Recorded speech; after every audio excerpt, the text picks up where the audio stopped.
Bonjour à toutes et à tous, bienvenue dans ce deuxième épisode des Voix qui bougent.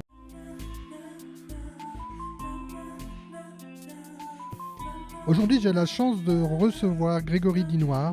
Alors, Grégory Dinoir, ça vous dit peut-être pas grand-chose, ça dit peut-être plus pour une personne qui habite dans le Tournaisis. Mais Grégory Dinoir, il y a quelques semaines, vous l'avez vu sur les réseaux sociaux, c'est ce restaurateur qu'on a vu en pleurs suite au deuxième reconfinement. Et Grégory a eu la gentillesse d'accepter d'être mon deuxième invité. J'avais envie de parler à Grégory simplement parce que c'est quelqu'un qui est assez actif sur les réseaux sociaux. C'est quelqu'un que je suis depuis quelques temps.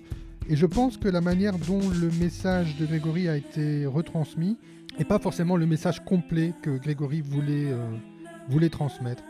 Et j'ai trouvé intéressant d'écouter Grégory et de savoir un petit peu quel était son parcours, quelle était son histoire et comment il en était arrivé à ce moment sur les réseaux sociaux où il s'est senti obligé de communiquer. Pas seulement pour lui d'ailleurs, parce que si on écoute la capsule sur les réseaux sociaux, il dit clairement qu'il parle au nom de tous les restaurateurs de Belgique.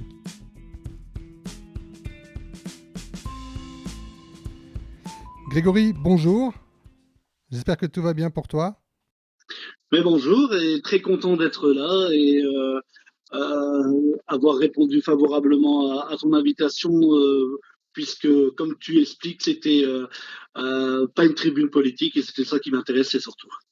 Alors ma première question, Grégory, ce serait de savoir où le Grégory Dinoir enfant a-t-il vécu? Alors, je suis né à Tournai d'une mère française et d'un père de Brunehaut. C'est vrai que j'ai la double culture française du Nord, hein, bien, bien ancrée, bien, vraiment une famille française pure souche et du côté de mon papa un peu plus carré.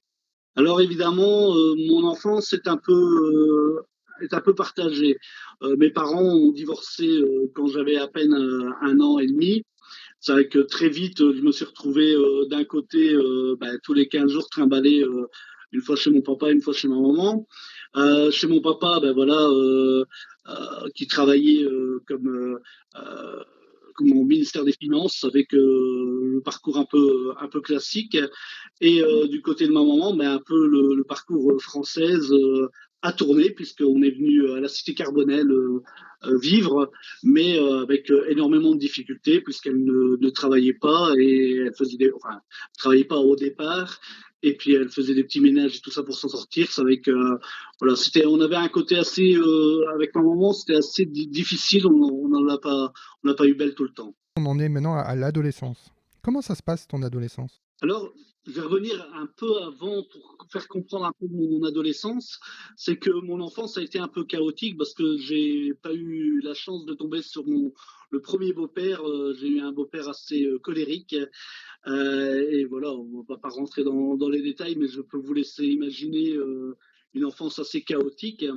De changements d'école, énormément de changements d'école. Ma première primaire, j'ai fait dans 4 écoles différentes. C'est vrai que alors, à l'époque aussi, c'est les débuts années 80. On ne parle pas de dyslexie, on ne parle pas de tout ça. C'est vrai qu'on, par après, on a appris justement à l'adolescence que j'étais dyslexique. C'est vrai que j'avais des problèmes avec les B, les P. C'est vrai qu'au lieu de dire pour, je disais bourre.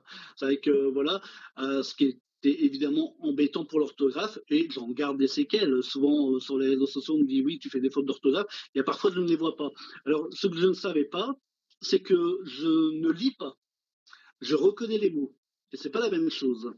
C'est vrai que c'est voilà, c'est un problème dans le cerveau. C'est vrai que en fait, je sais lire, mais je reconnais. C'est vrai que si deux mots se ressemblent fort, je dois relire entre guillemets 2 fois pour bien être sûr que j'ai bien lu le bon mot.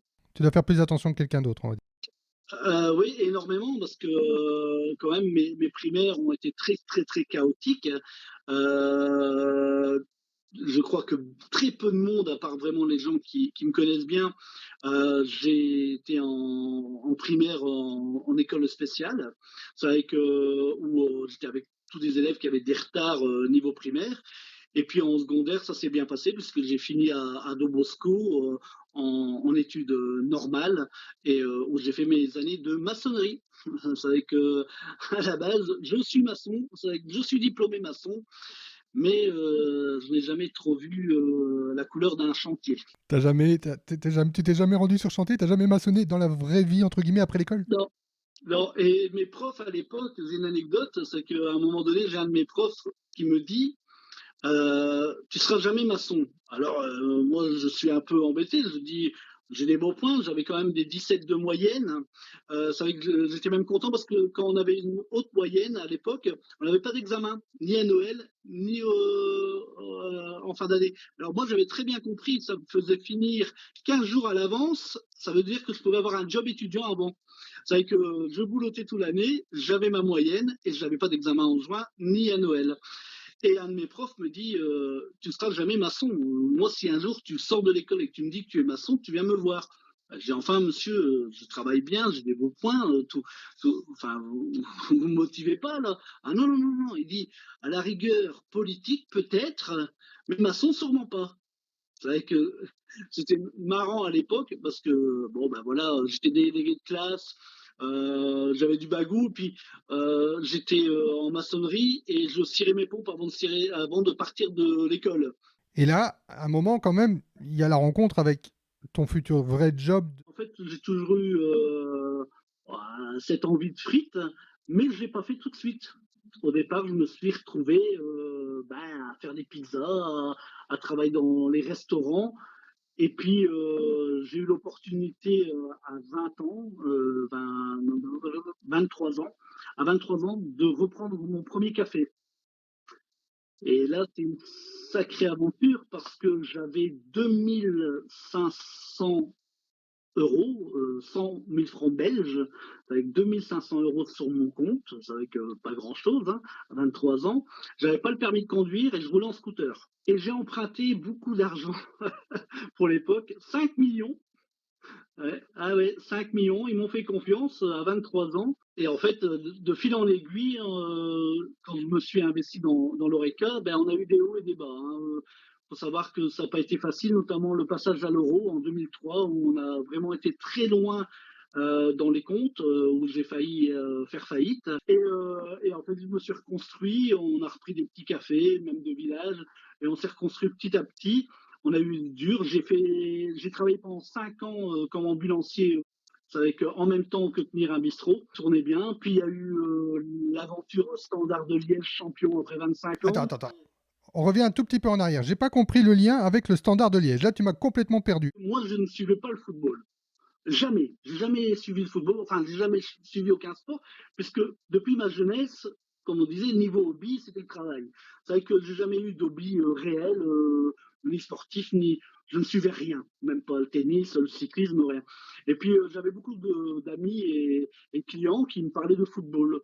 Et puis, pour pas paraître un peu bête, ben, qu'est-ce que j'ai commencé à regarder? À l'époque, c'était sur Canal+. J'ai commencé à regarder un peu le football et les résumés, parce que honnêtement, même la règle de passer la balle, le hors-jeu, n'ont fallu des. On dit parfois, il y a une expression, on m'avait expliqué pour expliquer aux femmes avec un sac à main qu'on passe à sa copine, mais eh ben, j'ai dû le comprendre un peu comme ça parce que j'y arrivais pas non plus. Et c'est vrai que de fil en aiguille, comme j'avais beaucoup de clients et de copains supporters du Standard, bah, en fait, on a commencé à suivre le Standard. Puis, comme c'était sur Canal+, tout le monde ne l'avait pas. Et puis, il y a des clients qui me disent ah, devrait le mettre dans le café. À l'époque, c'était pas, on ne mettait pas le foot comme ça dans les cafés. Et me voilà avec une petite télé comme ça, la télé de la cuisine, une toute petite télé, et on branchait un câble et on regardait à trois quatre le foot. Pour finir, ça arrivait que de la petite télé, on est passé à la très grande, puis à trois télés dans le bistrot, puis à un son de fou, une sirène quand il y avait un but, et un délire de fou, à une création. Alors, le club existait déjà, mais n'était pas est venu s'implanter dans le café où il y avait une trentaine d'abonnés. On s'est retrouvé avec 100 abonnés. Descartes a pu savoir quoi en faire. Et puis, l'année où on crée tout ça, ils deviennent champions. Alors là, mais c'était, j'ai des photos de ça. Un monde de dingue. La police devait venir faire la circulation devant, tellement qu'il y avait des gens avec des drapeaux. Enfin, c'était exceptionnel. Là aussi, c'est une période de vie qui est pour moi unique et j'en remercierai jamais assez le Standard de m'avoir sorti la tête de l'eau en 2007, en 2008 et en 2009. C'est un truc de dingue, mais ça a mis du beurre dans les épinards. Et puis après, tu es parti au Café de Paris. Tu as acheté le Café de Paris. On a pu racheter grâce aussi là à la brasserie, parce qu'on n'avait pas tout à fait les sous pour savoir racheter correctement le café de Paris. Il faut savoir qu'une friterie, c'est quand même pas donné, hein, le matériel est à son prix, mais je le voulais absolument. Et la brasserie m'a fait confiance et la brasserie m'a accordé le prêt pour savoir acheter le café de Paris parce qu'elle a vu que j'étais vraiment motivé. On était plusieurs couples intéressés pour ça. Mais moi, comme ça faisait. J'ai travaillé 5 ans pour Moll. J'étais ambulancier, mais quand on n'avait pas d'ambulance, on faisait le taxi. Et moi, j'étais pendant 5 ans en face de cette friterie. Et j'ai toujours dit, je veux cette friterie. Je veux qu'un jour, ça soit ma friterie. Et voilà. Et on va dire, c'est arrivé et quand j'ai repris, ben, j'ai arrêté après tant d'années aux États-Unis, du jour au lendemain, j'ai quitté les États-Unis pour aller au Café de Paris, faire mon rêve, continuer dans la frite, faire des hamburgers, faire des bikis, faire le belge. Et j'adore ça, j'adore ça. Et j'adore les frites, ça se voit, hein. C'est au moment où tu es au Café de Paris que tu décides de t'engager en politique. Comment on en vient à s'engager en politique? Alors c'est même avant le Café de Paris. Du côté de ma mère, la famille de ma maman, on est issu d'une famille, on peut dire, très très pauvre. Très très galère. C'était vraiment. Mais ma grand-mère aurait donné sa chemise pour le voisin. Vous savez que ma grand-mère faisait des crêpes à l'eau parce qu'il n'y avait pas de lait. Vous imaginez qu'à un moment donné, quelqu'un fait des crêpes avec de l'eau parce qu'on n'a pas de lait. Et alors, je vous dis pas, hein, heureusement qu'il y avait quand même un peu de sucre parce que c'était pas bon, hein, c'était pas bon. Et vous savez que j'ai connu ça et en fait, on était des gens de gauche, puisqu'on était des pauvres. C'était comme ça, hein, et je crois encore que maintenant, parfois, il y a des amalgames en disant que, bah oui, les gauches, c'est pour les petits, on s'occupe des petits, de ceux qui foutent rien, de ceux qui n'ont rien et tout ça. Mais ouais, mais quand il vient, moi j'étais content d'avoir les gens de gauche qui m'aident et qui aident ma famille.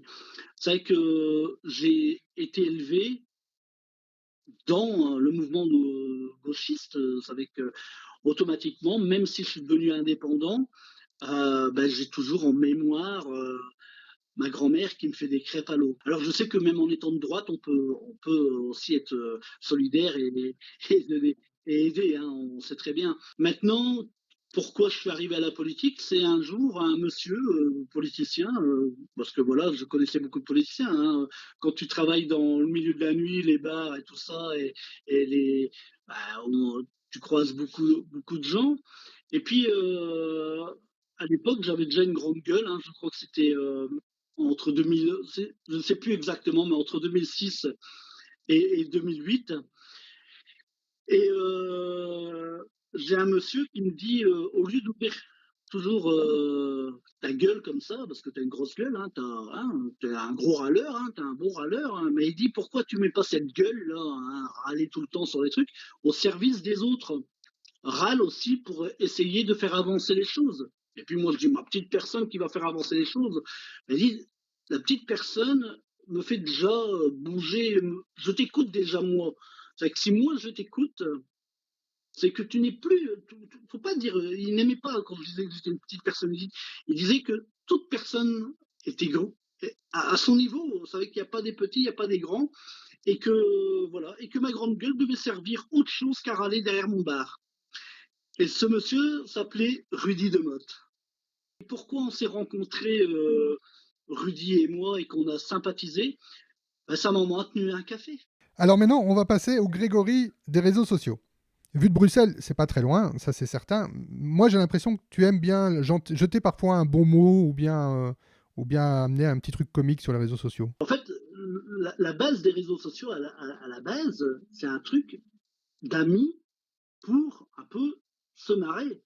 C'est vrai que moi j'ai connu le avant Facebook où j'avais déjà MSN, enfin c'était, je ne sais plus comment ça s'appelait, enfin le Messenger maintenant.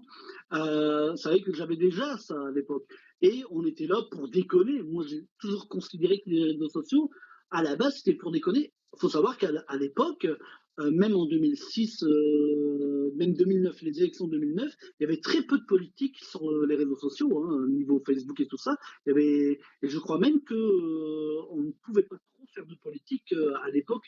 Il n'y avait pas de chaîne de télé, il y avait pas. C'était un truc d'amis où on déconnait, où on mettait les photos qu'on voulait, et c'était un peu la déconnade. Et en fait, moi, je suis un enfant du premier Facebook. Je suis un enfant où Facebook est devenu à un moment donné sérieux, alors que Facebook est un truc pour déconner, pour s'amuser, pour rire entre copains. Voilà, bah, c'est super ce que tu nous racontes là, parce que quelque part, ça justifie plein de choses dans ta démarche sur les réseaux sociaux. Donc, est-ce qu'on peut considérer que le Grégory qui nous fait des petites capsules sur les réseaux sociaux, c'est entre guillemets le fanfaron? C'est exactement ça, le fanfaron. Alors, il y en a parfois qui disent bouffon, mais honnêtement, ça ne me dérange même pas le mot bouffon, parce que le bouffon, c'était le mec qui était le plus près du roi. C'est avec, c'est avec celui qui va revoir un peu ses classiques. Voilà, bouffon, fanfaron, saltimbanque. J'aime tout ça. Je trouve quand moi on me dit euh, t'as un comique, tu me fais marrer, putain, moi j'adore, j'ai réussi quoi. À la rigueur, je préfère ça que dire waouh, c'est super sérieux ton truc que t'as mis, c'est génial. À la base, les réseaux sociaux, pour toi, c'est pas un moyen de faire passer des messages. Alors, pas les réseaux sociaux, je vais dire les grands comiques. Vous savez, Coluche faisait passer des messages dans ses sketchs. Et je crois que dans le rire, pour moi, on peut rire de tout. Je suis désolé, ça ne plaît pas à tout le monde, mais pour moi, on peut rire de tout. Et parfois, le fait de le faire en rigolant, on peut passer des messages en disant j'en rigole, mais j'en pense pas moins. Ok, bah, donc on en vient avec une transition que tu fais toi-même. On en vient quand même à ce moment plus délicat, assez récent. D'abord, on en vient peut-être. Il y a deux choses qui vont se rejoindre. C'est ton parcours professionnel avec la crise. Donc maintenant, en tant qu'indépendant, tu as racheté le Café de Paris. C'est quelque chose qui fonctionne, qui marche du tonnerre, en gros. Je pense que je ne me trompe pas en disant ça. Et puis arrive la crise sanitaire. Et qu'est-ce qui se passe pour toi à ce moment-là? Alors, faut savoir que faut revenir un peu parce que ça, je ne le dis pas aux gens, mais faut savoir qu'en 2017-2018, on a des grosses difficultés financières.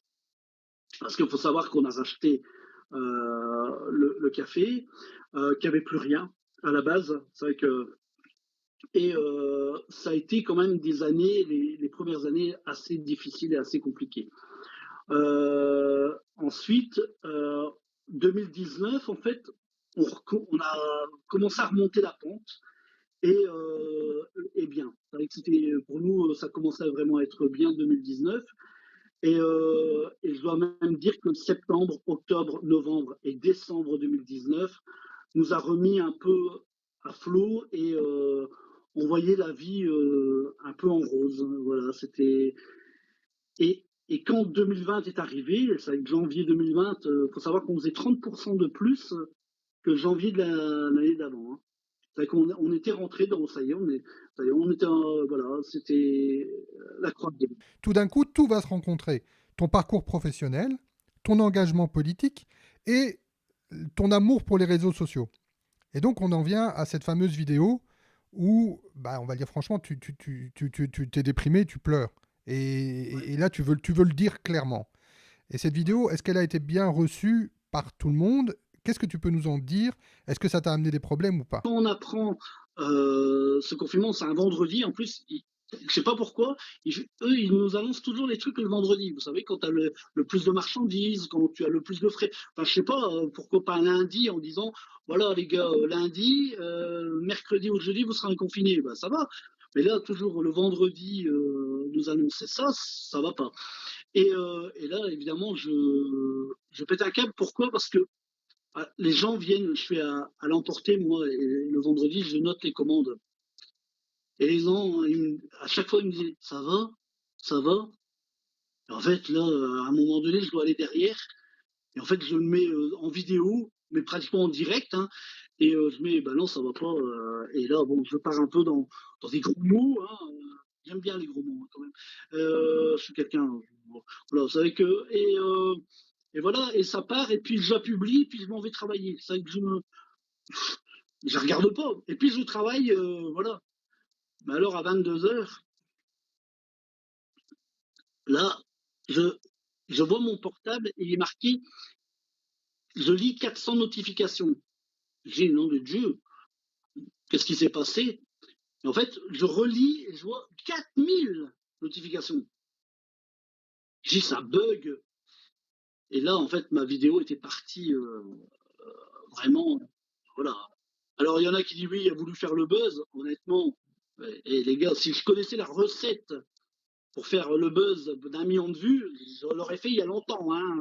C'est vrai que si on m'avait dit pleure dans ta cuisine, ça va cartonner, ouais, j'aurais fait au début quand je l'ai ouvert, hein. Comme ça, j'aurais démarré directement, hein. C'est vrai que voilà, il n'y avait rien de. Voilà, j'étais en colère, j'étais. Bon, alors après, retirer cette vidéo, impossible, hein. Vu le nombre de partages, de vues, de machin, je crois que c'est 35 000 partages, 30 000 likes, 1 million de vues, enfin, voilà, c'est plus le buzz, c'est devenu virulent, hein. C'est un virus informatique, cette vidéo. Même moi, je ne sais plus la voir, hein. Quand on te voit en boucle sur les chaînes, toutes les chaînes, parce qu'à un moment donné, c'était sur toutes les chaînes, quand tu vois ta tronche à CNN, à CNN, c'est pas facile, hein. Moi qui aime bien faire le comique, j'aurais préféré ma vidéo sur le pont des trous, hein. Quelque part, c'est un soulagement. Tu t'es soulagé sur la vidéo et t'as pas vraiment, j'ai l'impression en tout cas, t'as pas vraiment mesuré la conséquence que ça allait avoir. Ah non, et surtout que je me suis pas rappelé des paroles. Parce que j'ai publié, j'ai pas regardé. C'est que je me rappelais même pas. Par exemple, un truc tout bête qu'on me dit, ouais, geste à la fin, c'est limite, hein. Ben, j'ai dû regarder. J'ai dû regarder la vidéo parce que je me rappelais pas avoir terminé la vidéo avec un petit doigt qu'on ne devrait pas faire. C'est vrai que je me rappelais pas. Vous savez que je me rappelais pas. C'est vrai que voilà, c'est vrai, j'ai pas besoin de mentir et de rajouter une couche, mais je me rappelais pas. Et, euh, et c'est vrai que j'ai eu énormément de messages de soutien de ça. Évidemment, j'ai aussi des gens qui sont foutus de ma gueule, hein. Mais bon, de toute façon, qu'on fasse bien, qu'on fasse mal, hein, on a toujours des détracteurs. Mais quelle a été après l'incidence d'un point de vue politique, si on peut en parler un petit peu? Alors, c'est peut-être le lendemain où, dans mon truc un peu comique, tu vois, c'est ça que, à un moment donné, dans ma tête, moi, comme je suis dans le truc où, ah oui, je peux le sérieux, mais je passe. Alors, je dois être peut-être bipolaire, hein, mais une fois, je suis très content, une fois, c'est très malheureux. C'est vrai que le lendemain, j'avais eu quand même quelques attaques un peu de gens, voilà, pas très sympas, mais que je peux comprendre, hein, mais voilà, quand on dit le Brayou, machin, bon. Et, euh, et là, je mets un t-shirt et de mon ami, qu'un un de mes amis m'a offert, hein. C'est avec Jean-François, je ne dirai pas ton nom, mais c'est toi qui me l'as offert. C'est avec, hein, tout le monde sait qui est Jean-François, et, euh, et qui m'a offert, et en fait, le t-shirt est là, et je le mets le samedi pour travailler, en me disant, c'est un peu ma pensée du jour, tu vois. Mais, bah, et puis, dans mes capsules, alors, je ne pense jamais à cette vidéo euh, qui a fait entre guillemets le buzz avant. Je ne réfléchis pas en fait.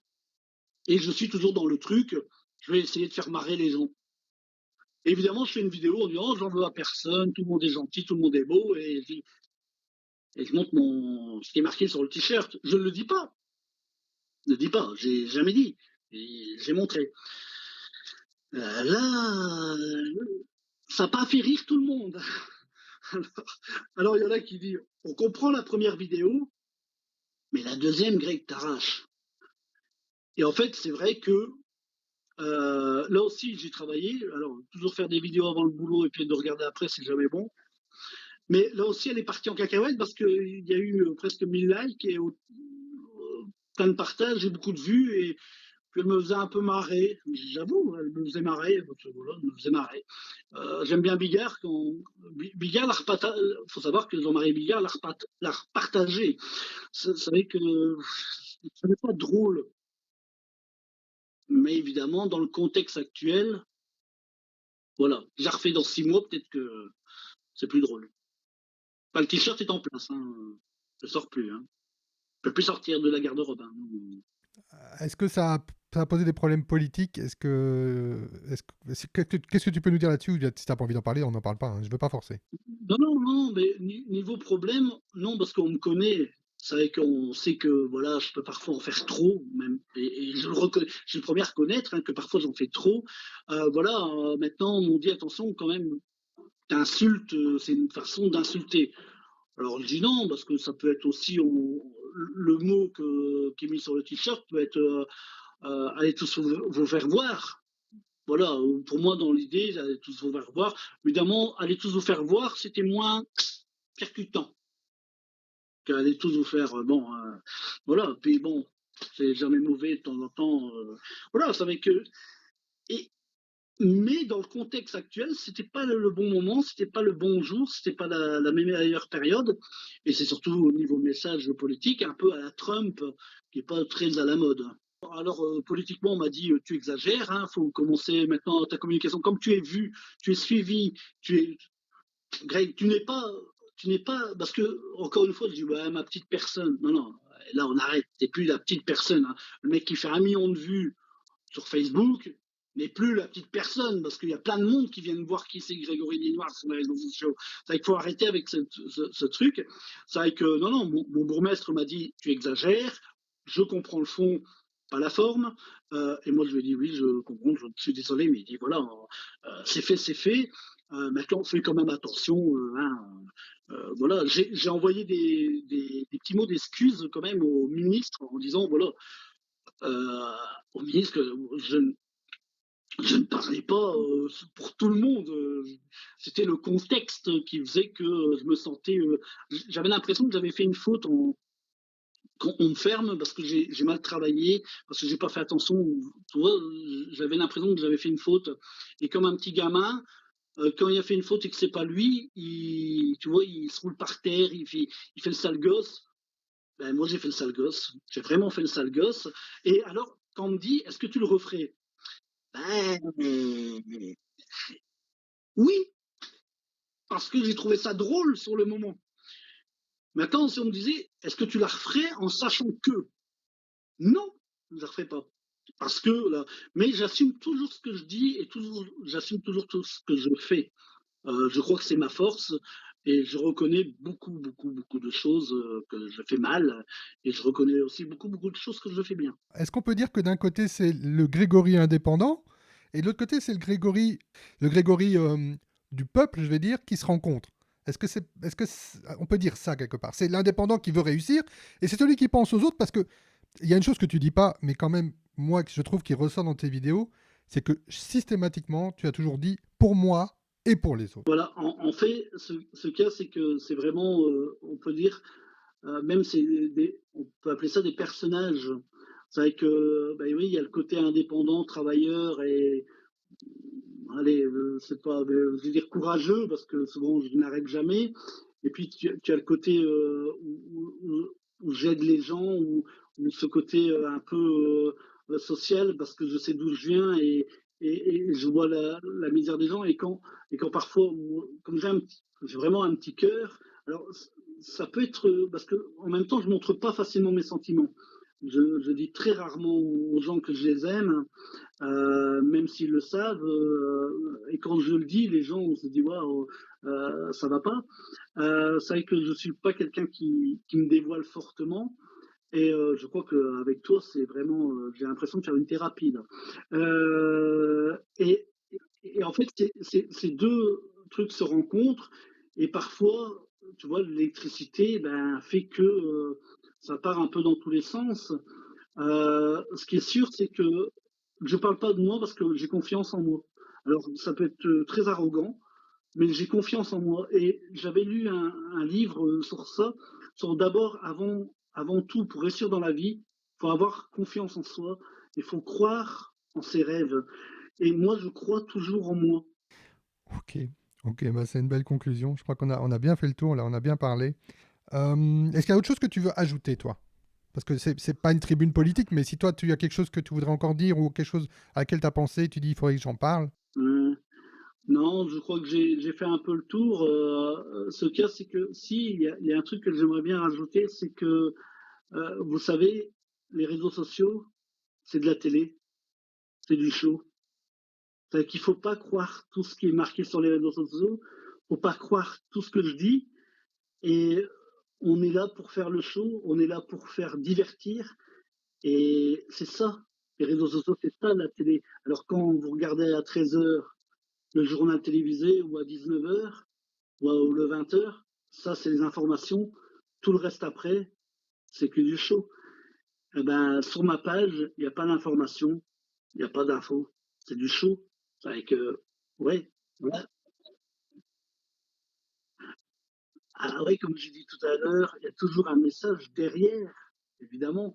Mais voilà, si vous prenez tout au sérieux, voilà, faut savoir aussi à un moment donné, alors c'est pas donné à tout le monde, dire à quel moment il rigole, à quel moment il dit les choses. Ben, un geste simple, quand vous voyez un texte fait, bien écrit, bien mis en page et tout ça, vous savez que là, je parle sérieusement, là, qu'il faut écouter, qu'il faut, voilà, là, c'est du sérieux. Et voilà, et quand je fais une vidéo, que, voilà, vous savez, alors je fais aussi des vidéos sérieuses, hein, mais généralement, je le dis dès le départ. Et pour aussi, parce que j'ai un devoir aussi, parfois, envers les gens qui m'écoutent, de pas leur dire que des conneries, quoi. Et de parfois aussi donner des conseils, comme là, respectez les gestes barrières, mettez votre masque, plus vite ça sera derrière nous, plus vite on pourra ressortir, s'embrasser et faire la fête. Eh bien, un tout grand merci Grégory Dinoir. C'était vraiment sympathique de pouvoir t'écouter en dehors des réseaux sociaux et un peu de toucher les trois Grégory qui sont devant nous, quoi. Le Grégory indépendant, le Grégory social, populaire et le Grégory un peu plus politique, quoi. Un grand merci. Ben, moi, je te remercie et honnêtement, ça me fait du bien parce que c'est vraiment une thérapie.